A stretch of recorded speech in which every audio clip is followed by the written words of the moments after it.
podcasters, I know this all kind of bleeds together, and the whole point with New Media Lab is we're taking this kind of content creation and we're talking about how we market it, how we reach an audience, how we identify an audience. YouTube, podcast, blog, even, they're all kind of, believe it or not, the same animal. They're all new media. And you guys are definitely, when I first talked to you, I thought I was going to be talking to just podcasters. Then you started talking about your YouTube, and I realized, wow, you guys are also expanding out into this other content creation.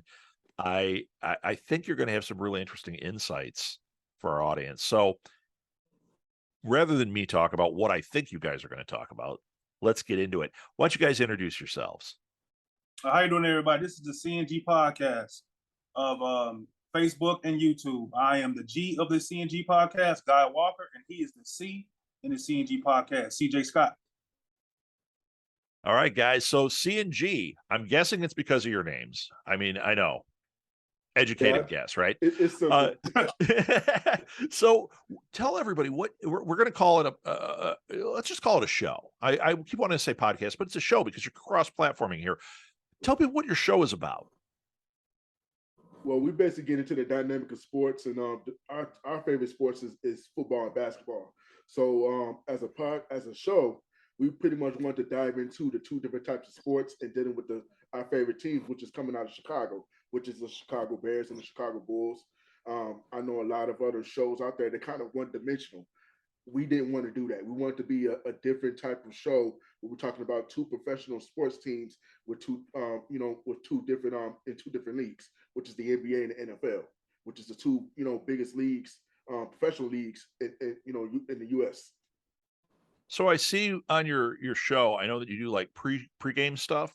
Is Yes. that really what the show is? Do you do live pregame, and that's what your show is? And then do you do recaps? Do you follow-ups? How do you structure this? We do the pregame first because a lot of times, you just want to give people a whole show. You want to give them music, you want to give them clips, you want to give them anything before the game, before you get into your content on your topics of what are you talking about. So after we do like a 25 to 30-minute pregame show, then we go into the content of what happened during the day, training camp, scores, coaches, rumors, things like that. And how often are you putting shows out? I'm going to say probably once a week, but it may be twice a week. It depends on, because right now the NBA season is kind of, they're going through their, off season right now. So, right, the NFL is on right now. So once those two seasons start, at the same exact time, then we'll start probably doing 2 shows a week. But right now it's basically 1 show a week. All right. And do you have any ideas on expanding upon that? Like, I know you just said that as the seasons come up, but let's say the season's over. Are you thinking of content to keep things going in the off season? And are you thinking of expanding, or are we not there yet? Well, we have a conversation about it, but what we're doing right now is that we've had guests to come on our show. They could have been college professional athletes, music artists, people that own their own business. So we have gotten into that other part when those seasons are kind of in their off season. We have brought in special guests to come on our show and let people know as far as their business and as far as their profession. So when you have a guest on, I know you guys, we had talked about a little bit on another show that we do. Mm-hmm. Do you talk exclusively sports and then let them promote their thing? Or are you like, no, I want to come on and talk to you about your business, way you market, who your audience is, all that kind of stuff. Oh, and by the way, let's talk a little bit of sports at the end. What's kind of your formula on that? Yeah, we promote them first. Whatever we're doing, if we get a special guest, we promo them. We get their picture, right, their background, their business, any images they want us to share, any stories they want us to post, any clips. So we get into what they're doing first, because that's the most important thing about the show that day, is that guest. And then we'll go into sports. Then we'll talk about a little Bulls here, give them some questions about, what's your top 5 players of all time, or the top 5 quarterbacks of all time, just to give them something easy to where they can just spit it out instead of getting into real detail about stuff they don't know. So you keep it light, but you cool. let them speak on their expertise or their business, their music, or their platform. Yeah, I like that. It's very interesting. How long have you guys been doing the show? About 6 months now, CeeJay. I think we started back in March. So if I'm not mistaken, so about 4 months, close to 5 months. You guys have been seeing some pretty good growth. I know that we were talking kind of about your numbers earlier, which is fantastic. Now, do either of you have experience in this world of like content creation? Well, I know I have, and I've had for the last for like 3 years or so. I've been on YouTube since 2013, but I have not really put out content until 2019. Okay. A little bit after that, and go ahead, guy. No, go ahead, CeeJay. And a little bit after that, I was doing content by myself, and then a little bit into last year, I started collabing, with other people as far as going on their show first, and then I was approached by another network to have my own show, which they brought me a co-host. Me and him did it for like 5 months, but I felt like, hey, I could do this stuff that I'm doing on that network on my own. So that's when I, talked with Guy Walker, and we decided to come up with our own show and do it our own way. Yeah, cool. That seems to happen a lot. I know it's similar to my story, how I got into things. So, so your YouTube, CeeJay, I'm going to focus on you for a minute here. Your YouTube stuff that you were doing, did you forget the very beginning? Once you started creating content and getting more into it and kind of seeing that you could build into something here, did you do any of the like trainings from YouTube to try to like tweak your marketing through YouTube, your show notes, your titles, your images? Was any of that on your radar, or is that something that just kind of eventually you kind of got into? Well, no, actually, I was in a Facebook group that dealt with YouTubers and new YouTubers, and we pretty much started doing different type of things to grow our channel, per se. And pretty much I was taught this by a guy by the name of Edward. I can't think of his last name. He pretty much taught me the ins and outs of it, and I started to like pay more attention to not just what he was saying, but he started to tell me start looking at different content creators to get an idea of how to do certain things and get an idea of what's going on. So when I started doing that and start learning from him, that's when I started to pick up everything. But pretty much I learned from him, and then I started watching more content creators to see how things were done moving forward. So are there any content creators that you like are your go-tos that you still go to look at what they're doing? Because I know I have a few that even though I don't really watch their shows, I go and I look at all their business stuff. Like, how are they doing these things? Is there anyone you want to highlight? It's well, for me, it's basically the smaller YouTubers because and the reason why I go for the smaller YouTubers because they're more humbled and in their situations, they're not going to put stuff out there just to get the people to watch them and just say, okay, this person is, let's say they're making money over here. Let's put out the money expertise of what we're making money. When you're dealing with when you're dealing with a smaller YouTube channel, they're more humble because, it's more of being genuine and showing the people, hey, we're genuine. We want to give you this. We want to bring you this and that. Please come watch us. Instead of just saying, okay, I'm a millionaire, I make all this money, let me show you my car, let me show you my house. So it's more, it's more so of me learning from the smaller YouTubers, and I think I got more of appreciation for them because it's more genuine. Yeah, there's a lot to learn there. What about you, Guy? Was there anybody that because right away when I said it, you went, yeah, is there anyone that you focus on that you're like, yeah, I'm kind of modeling after this, or I dig what they do and I follow it? No, not really. I think my particular expertise in this situation comes from, I'm a very observant person, and I have a background of leading, making things, whether it's interfaces, whether it's working as accountants, working in things like that, to where I had to use my brain analytically and learning how to put things together and learning how to step-by-step process things. And I think over 20 years of being in the government and being in the military and hiring people and putting people in position, you learn what works. You learn what motivates a person. You learn what a person looks at that's going to get the attention. So when he brought me onto the show to be a partner, I just tapped into my experience of dealing with people and knowing what a person will like. Organization, good grammar, pictures, videos. When you're making content like this, people are more into what they see, and that's not you a lot of times. They want to see the content that you're talking about. The football player, the basketball player, Zach LaVine, DeMar DeRozan. They want to see that. They don't want to see things that is about you. They want to see the content. Right. That's what they're watching for. So you're catering to that and trying to bring them exactly what they want rather than trying to tell them what they want. Exactly. Right, exactly. You want to, whatever you're talking about or whatever you're promoting, they should be able to see that. Not you talking about it for 40 minutes. They want to see. Great. So you have YouTube, and then you also take the audio off that and make a podcast out of it, correct? Or do you not do that? Yes. You do that. Okay, that's what I thought. So do you notice anything between the two, between the video world and the audio world? Do you notice that you have to market them differently? Do you notice that like one of them you pay attention to a different way than the other? What's your experience between the two? Because a lot of audio podcasters that I talk to reject YouTube, reject the video end of it. A lot of video people reject that audio end because they're like, yeah, well, I can't show them anything. So what do they want to watch? Do you find, since you're doing both, do you find that they're different animals, or is it really just, hey, we took the audio off this, we threw it on our podcast, people get to listen and get the content where they want it?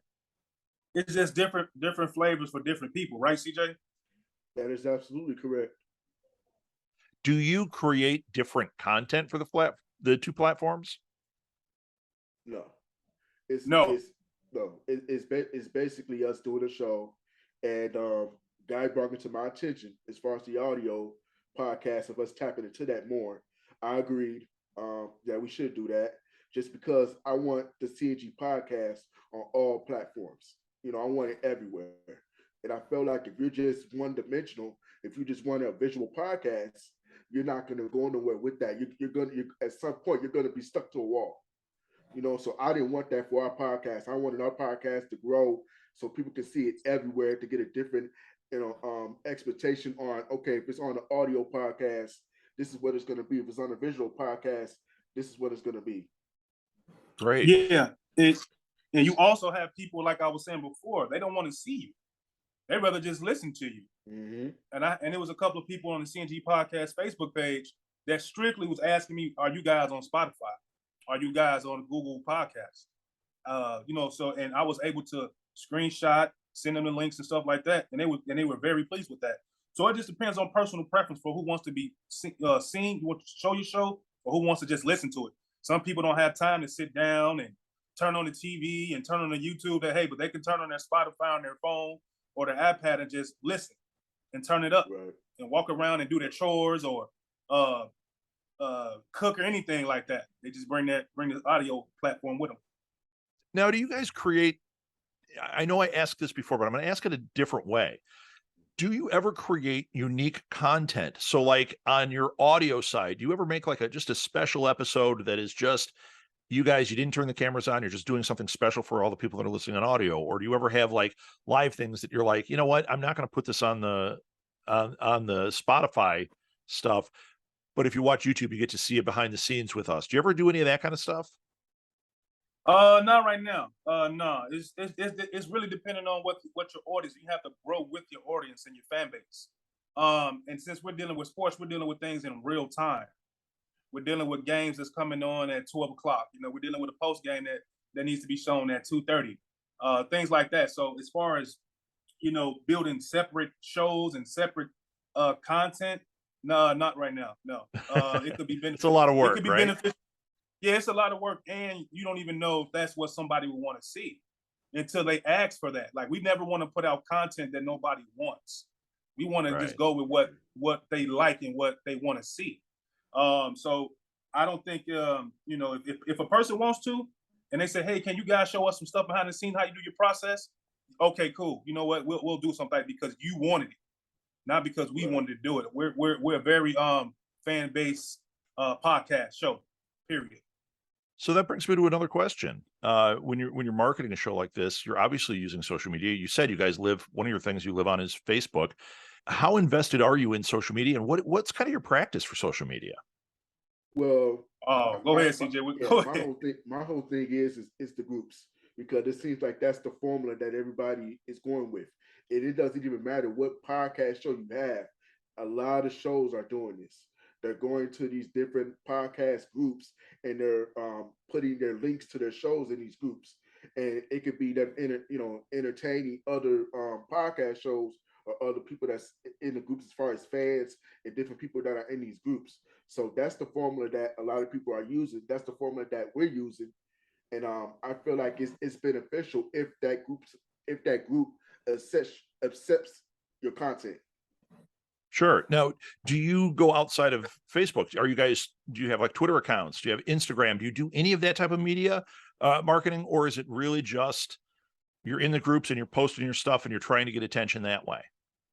Well, as far as Instagram, I am active in Instagram. I do have several groups that I'm in where I do share our content in these groups. So it gives those other people that's in the groups with me to get a chance to look at our content. They may like it, they may not like it, but hey, that's the way it goes.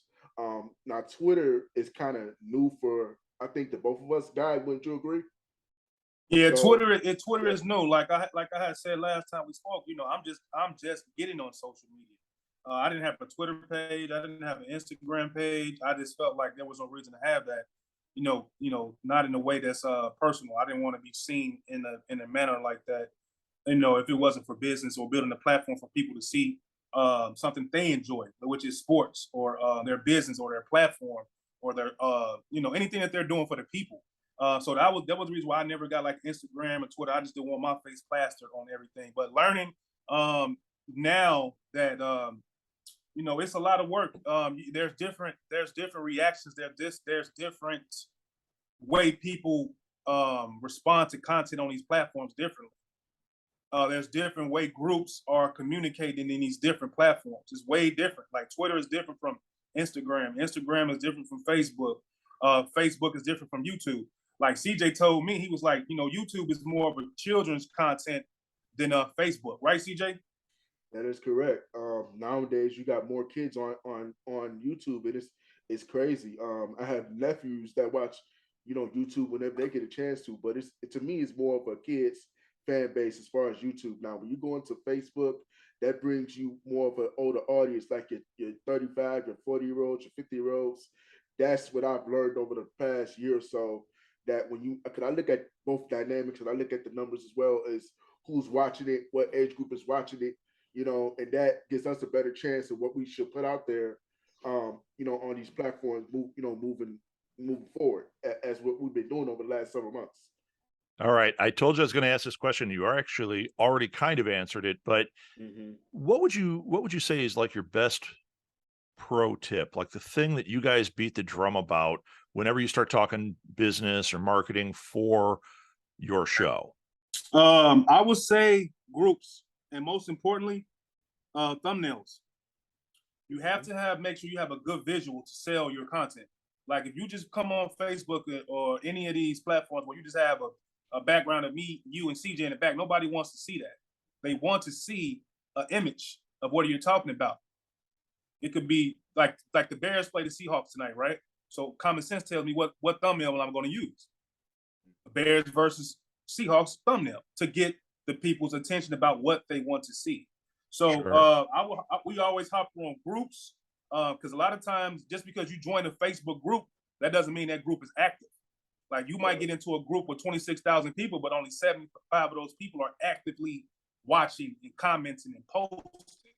So anybody that understands that and have to learn it, like these groups are not all active. You have to find an active group, and you have to make sure that the admin approves your content for them to be in their group. So it's not like an easy thing, but yeah, the groups for sure. Absolutely. You have to share in the groups because unless you have 20-something thousand people on your Facebook page or something crazy like that, you're not going to get that much reaction and engagement off your page. So you have to go look at other groups and pages to get views and reactions and engagements. CeeJay, you got anything you want to add to that?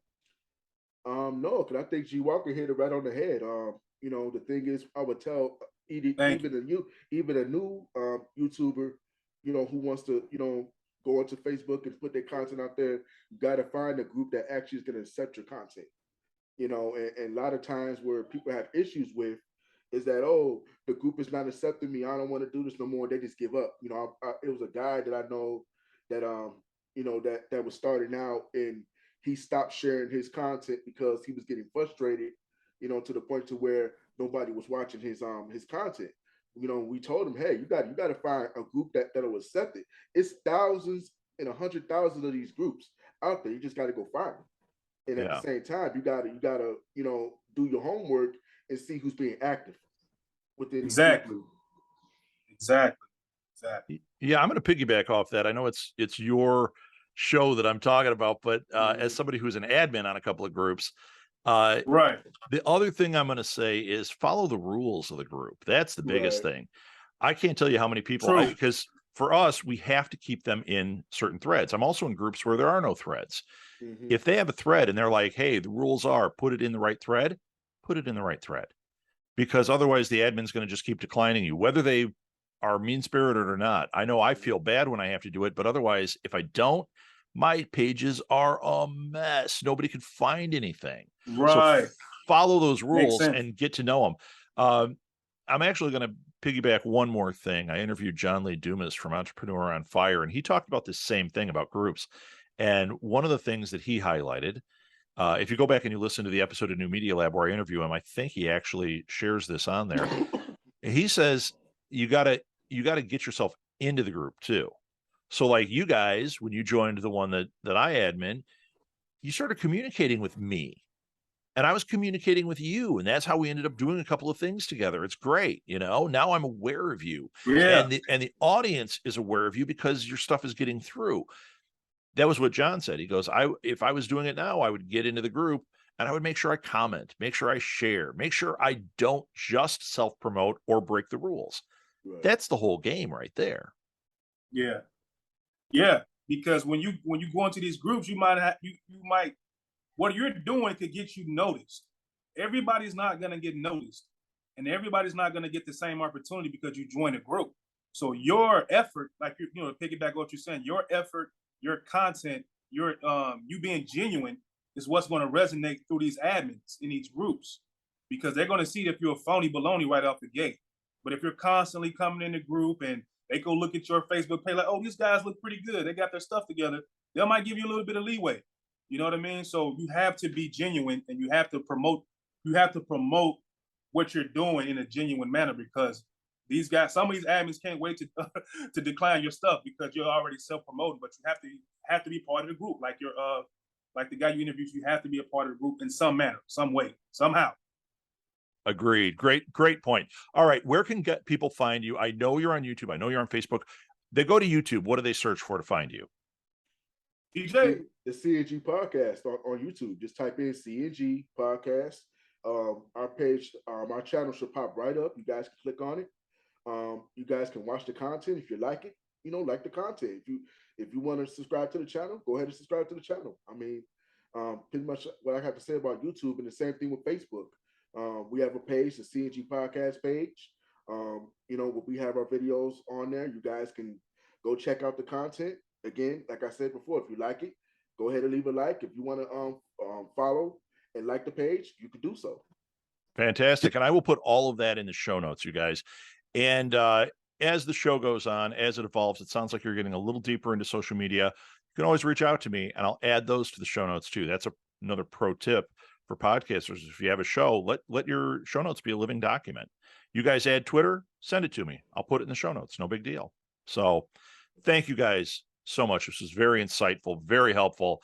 I encourage everybody to listen to CNG Podcast, to follow them on YouTube, to subscribe, rate and review them, and show them a little bit of love. These are genuine guys, and they're working hard, and they've got a good content thing going. So let them know they're doing a great job, and let them know if you want to change something too, because it sounds like you guys are pretty open to stuff. You're following your fans, and that's a big thing. Yes, sir. And thank you for taking time out of your day to interview us again. This is always fun, and we appreciate you taking your time out of your day to sit down and talk with us, man. Time is precious. It's the only thing that we really have out here is time. And I don't want to waste nobody. So thank you. great to talk to you. Thanks a lot.